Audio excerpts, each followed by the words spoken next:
What's going on, guys? Welcome back to the Social Club where everyone has a voice. I'm your host, Jacob Hill, joined with me by my good friend Nathan Garth. How's it going, everybody? Let's go over this real quick, talking about the NFL playoff predictions. Garth did such a good job talking about the college football playoffs, so I was finally like, hey, man, I need you back on. Let's go over the NFL predictions since he's been nailing it. As soon as Notre Dame beat Georgia, I was like, all right, let me go ahead and give this guy a call back. Um, let's take care of some housekeeping things real quick. Go ahead and subscribe to the channel, like us, follow us on Instagram and everything. We're growing our social media like crazy. So I do want to say I appreciate all of our supporters so far.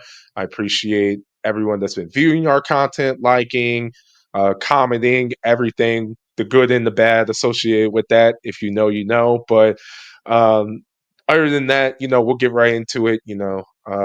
Going over the NFL playoff predictions. I think the first thing I'll say before we actually go into game by game for you, Nathan, is that what are you most excited about for the NFL playoffs? Yeah, well, besides, for those of you who don't know, I'm a Chargers fan, so getting to see my team back in the playoffs after a couple of years off is going to be nice. I haven't seen many Chargers playoff games in my life, so excited for that. I think what I'm most excited about is the new faces we got under center for these playoffs. I mean, you have the rookies, we have Bo Nix, Jaden Daniels, and then some new faces with Sam Darnold, whose career has completely done a 180 since joining the Vikings. I know Baker has been in the playoffs before, but seeing him in the playoffs with the Bucks is going to be pretty cool too. And then obviously we have our usual suspects of Patrick Mahomes and Josh Allen, Russell Wilson, Jared Goff, stuff like that. So I think I'm just excited to see how those quarterbacks, whether they're a rookie or with a new team, kind of see what they do. And saying that, we'll just hop right in it. Big time Chargers fans, so we'll just start in that region in the AFC. First, we'll start with actually the Bills and the Broncos. So who do you have if it's not obvious enough? And go ahead and give us your expertise on that. Yeah, so I actually think this game is going to be a lot closer than people think. Um, like you guys heard in my playoff predictions for college football, defense travels no matter where. So obviously the Broncos have a good defense. They actually kind of fell off a little bit after starting hot as probably the best defense in the NFL, but got right the last couple weeks. Um, I'm excited to see. I have been known as a Bo Nix hater coming out of college, um, but the way he's played this season has been very impressive. Arguably the rookie of the year, I still think Jane Daniels deserves that title, but definitely has a very good case for that. But I think it's going to come down to the Bills are just better. They have a better quarterback, more experience. Um, but I do think the Broncos are gonna scare them a little bit. I could see this being a pretty tight game going in the fourth quarter. Now I do think the Bills will pull away. So I think the Bills. I could see the Bills winning by 7, maybe 10, but I don't think it's going to be a blowout like a lot of people in Vegas think it is. So I think it'll be interesting. But yeah, I definitely have the Bills moving on. And I haven't seen a good upset in a while. Keep moving on then. Let's go with the Steelers and the Ravens. What are your thoughts on that? I mean, if you would have asked me this question 6 weeks ago, I would have said the Steelers had a chance of going to the Super Bowl the way they were playing. Um, now, I don't know what your opinion on this. As a Bears fan, it hits a little close to home, but I think Justin Fields should still be under center for the Steelers. What do you think? There's no Justin Fields hate. I'll be honest with you. So, I thought he was very talented, but it was just a bad situation when it ended up happening with Chicago. I obviously agreed. I think we should have moved on with him and went with Caleb Williams. So, I'm still happy with that. But with that being said, yeah, man. I mean, if he shines somewhere else, I know it's a big thing where like all the fans want to go hate on the Bears and stuff like that. I'm like, listen, man, we won 5 games this year. We got bigger problems. Like, I'm not really thinking about that. If he balls out, I'm just gonna be happy for the guy. Yeah, it's got to sting when all the other rookie quarterbacks are kind of balling out with Jaden Daniels and Drake May doing well at the end of the season. Obviously, Bo Nix. Um, totally off subject because I do think that Caleb Williams is going to be good, but yeah, I do think it plays into the favor. Obviously, the Ravens are a better team, but the Steelers playing a team that they're so used to, I think will help them a lot. Obviously, in the same division, have had playoff matchups in the past. Um, Russell Wilson's experience, obviously, he's been to a couple Super Bowls, won one, should have won two, get the ball to Marshawn. But I think that experience is going to help a lot. But the way they've been playing the last 6 weeks, I mean, I really don't know how they can come out and beat the Ravens. I know the Ravens have had some trouble in the playoffs, but it's also been to the Chiefs, so who doesn't really?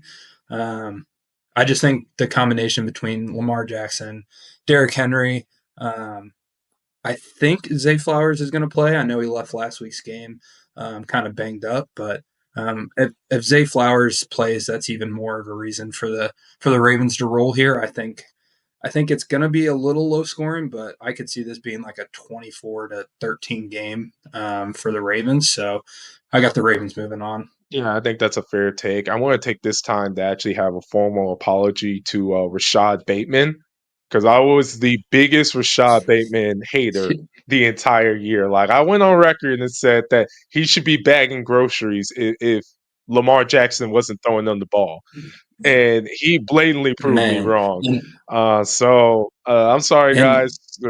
Mark Mark Andrews too. Yeah. He started off the year his first 6 weeks. He had 0 touchdowns and ends the year with the most touchdowns by a tight end with I believe 9 or 10 maybe. So him getting back to his old self. Obviously Isaiah Likely is another good option. Their defense kind of in the opposite way that the Broncos were going. Their defense to start the season was horrendous, but the last 5 weeks they've been playing really well. Marlon Humphrey's still kicking. They got a good front seven. I think if they can just stop Russell Wilson from his notorious deep ball, I don't think Najee Harris and um, Jalen Warren are gonna run all over him. So yeah, I like the Ravens a lot in this one. I don't foresee an upset here or in the Broncos Bills game. Yeah, we'll just have to see what happens from there. Now, moving on. Now it's actually your favorite team here, going with Chargers versus the Texans. Man, very interesting. I won't say too much about it. I'm sure you got a lot to say. So, let me get your thoughts here. What do you think? Is it a first round exit for the Chargers? Well, you would be pretty smart to assume that. Um, what really bugs me is that every single person is saying that the Chargers are going to win. You heard Rex Ryan say, "Oh, the Chargers have a bye week in the first round." People forget that we're the Chargers. We literally have a verb, chargering, named after us. Um, as you can remember, 2 years ago, actually, as we're recording this, the 2 year anniversary of the blown 27-0 lead. One of the worst days of my life.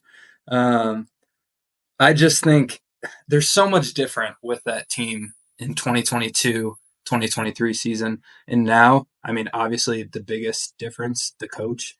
Brandon Staley is, and I'm not even going to get canceled for the things that I want to say about Brandon Staley, but worst coach to ever go through that organization. Just a complete idiot. Harbaugh has changed the culture right away, like he does with every freaking team that he goes to, whether it be Michigan, the Niners, Stanford. Um, People don't realize that Stanford was the laughing stock of Division I football, or at least Power Five conference football, and he made that school at least relevant. Now after they had Christian McCaffrey and stuff like that after him with David Shaw, but what Harbaugh does to teams is insane. I had high hopes, obviously being a fan of the Chargers going in this year. I thought I would have been happy at 9-8, 10-7, maybe like miraculously. The Chargers go 11-6 with the fifth youngest roster in the NFL. first year head coach, and the seventh most cap space in the league. I mean, this was supposed to be a rebuild year. I know saying rebuild year and Harbaugh in the same sentence isn't what usually happens with teams coached by him, but I have too much hope, and I'm just trying to calm that down. But I think it'll be a really interesting game. I mean, obviously the Chargers are the 5 seed going against the 4, but they are favored in Vegas. So I just think the way the Chargers defense has played this year is insane. Derwin James' career has been revived. Harbaugh actually lets him play the game that he's supposed to, get down in the box, blitz off the edge, stuff like that. Um, Dayon Henley, a second-year linebacker who Brandon Staley wouldn't even play this guy, and now he's top 5 in the league in tackles, one of the best coverage linebackers in the league. And then we get 2 fifth-round cornerbacks, Cam Hart and Tariq Steele, who have been locked down. Tariq Steele snubbed in the Pro Bowl. What he's been able to do to reinvent that defense is close to as impossible as I can imagine. Um, a lot of people going in the draft last year thought we should have took Malik Neighbors. Obviously, the Chargers' weapons and receiver room is not what typical winning teams have, but Joe Alt already a franchise right tackle to go along with Rashawn Slater, who is already arguably a top 3 tackle in the league. And then my boy Ladarius McConkey, with arguably, I think I would still give it to Brian Thomas overall as the best rookie season, but arguably second, maybe third behind Malik Neighbors. But what this team has changed from last year 5-12 to this year 11-6 with relatively a pretty similar roster, um, I think is going forward is going to be really really fun to watch. I know being in a division with the Chiefs right now is not fun. We're pretty much playing for wild cards every year. I think one of these years we can knock them off in the division, but not to go on a Chargers rant. I do think the Chargers win. I do not think it's as automatic as the media is acting like it. Obviously, C.J. Stroud and that Texans offense hasn't been the same without Tank Dell and Stephon Diggs, but Nico Collins, borderline top 5, definitely top 10 receiver in the league. Their defense is still pretty good. They have Derek Stingley, obviously, one of the best young corners in the league.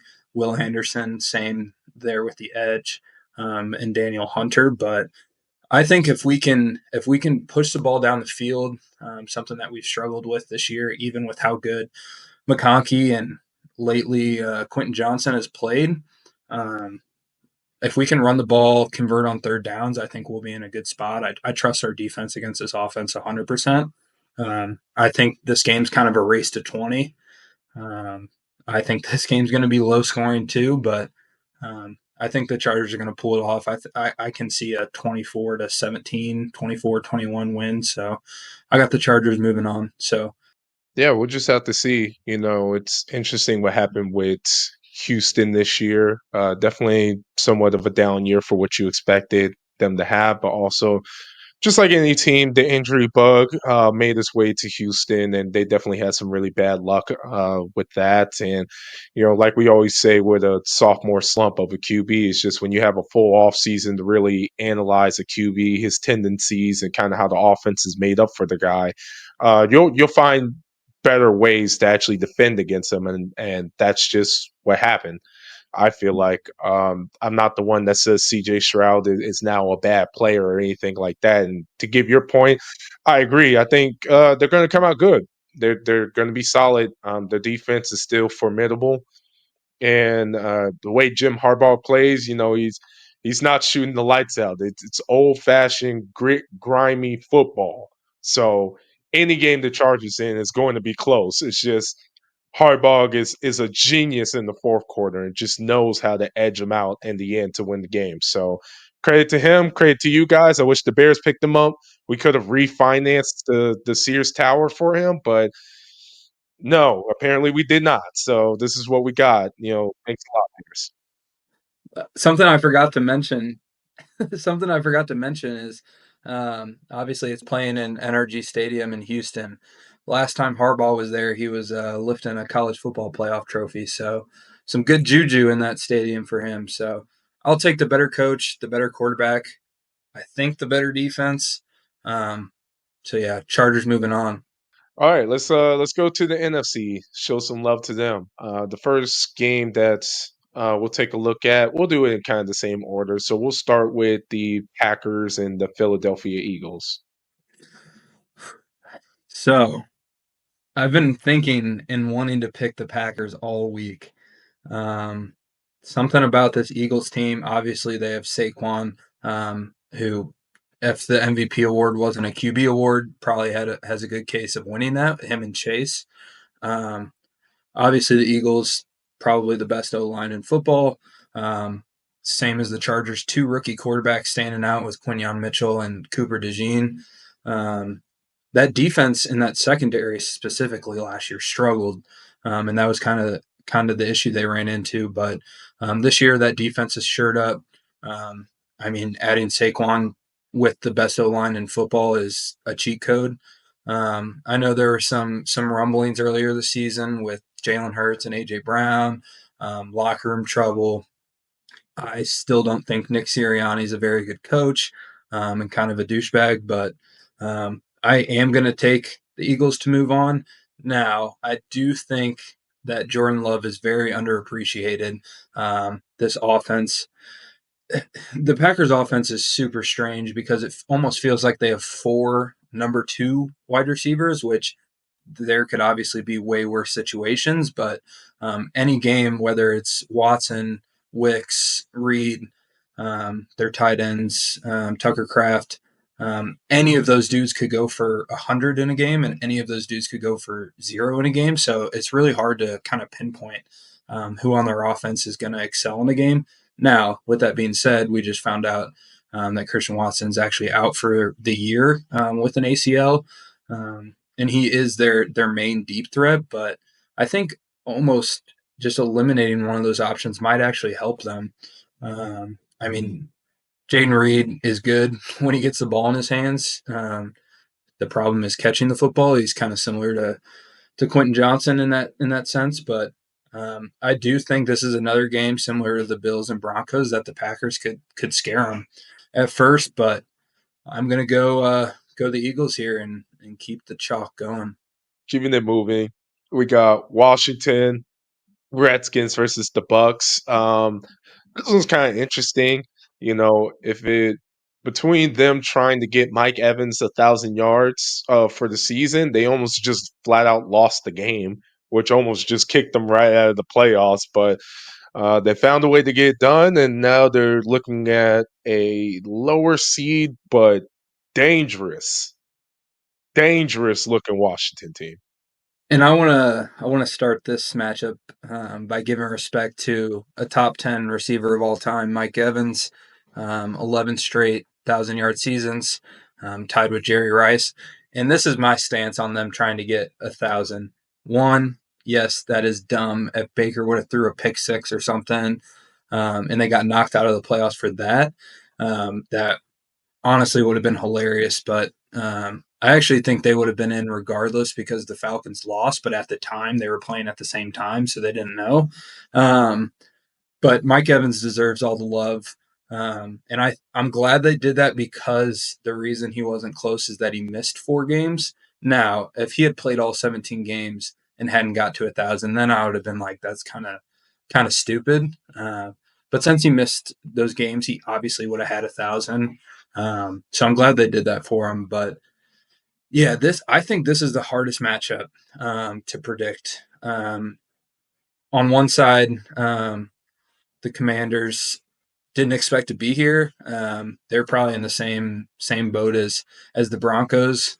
Hey, we have some good pieces, but we have a rookie quarterback. Let's just see how this thing works out. Um, and then the Bucks, obviously Baker, along with Sam Darnold, kind of rejuvenated his career after getting blackballed by Cleveland. I mean, the worst decision in modern sports history.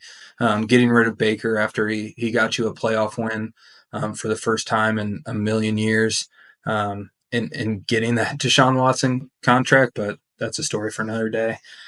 I Honestly, I could see either of these teams winning by like 20. Like, I could see either of these teams throwing out a stinker. I could see either of these teams just dominating and making a Super Bowl run. But I'm going to trust Baker over rookie quarterback. I think Todd Bowles is the better coach in this matchup as well. Obviously, they're at home, so I'm going to go with the Tampa Bay Buccaneers in this one. Being from the Bears side, a lot of people believe that we should hate Jaden Daniels just for him being successful. I have nothing against the guy. I'm happy that he's able to do it. Once he beat us off of that crazy Hail Mary, and it's like, you won the Rookie of the Year. Like, let's call it for what it is, and he earned that, right? So, uh, it's interesting. We'll see what happens. Yeah, if you haven't figured out, I was completely checked out of the NFL by about week 10 at that point because it was just one bad thing after another. But I'm not going to make this fully about the Bears. So I'm just going to move on. Let's talk about the Minnesota Vikings here versus the LA Rams. Very interesting matchup. Uh, Two very high power offenses here. So I'm very curious on which way you're going to swing on this one. Yeah, and it actually was announced today that with all the California fires, which thank you to first responders and anybody that's been affected. We're thinking about you, but apparently, if this game can't be played in LA, that it's going to be played in Phoenix. So um, that changes everything. I mean, obviously, I don't think the Rams have much of a home crowd, anyways. I mean, they are the little brother in that city, so um, Chargers run LA, of course, but that makes it so much more difficult. I mean, all the people that are planning to go to that game probably aren't going to Phoenix. Obviously, it's not that long of a trip, but um, assuming that this stays in LA, another team with a lot of outstanding rookies. Obviously, Jared Verse probably going to win Defensive Rookie of the Year. Um, they have a corner whose name escapes me. That's been balling too. Braden Fisk has been balling. Um, I Again, if you would have asked me this 2 weeks ago, I probably would have said the Vikings for sure. But the way they played against the Lions last week, I just don't know if I can trust Sam Darnold in a playoff game. Obviously, Matt Stafford, seasoned veteran, and has won a Super Bowl with that team. Sean McVay, I think, is one of the most underappreciated coaches in the league. Um, I think the Rams win here, and I think they win very handily.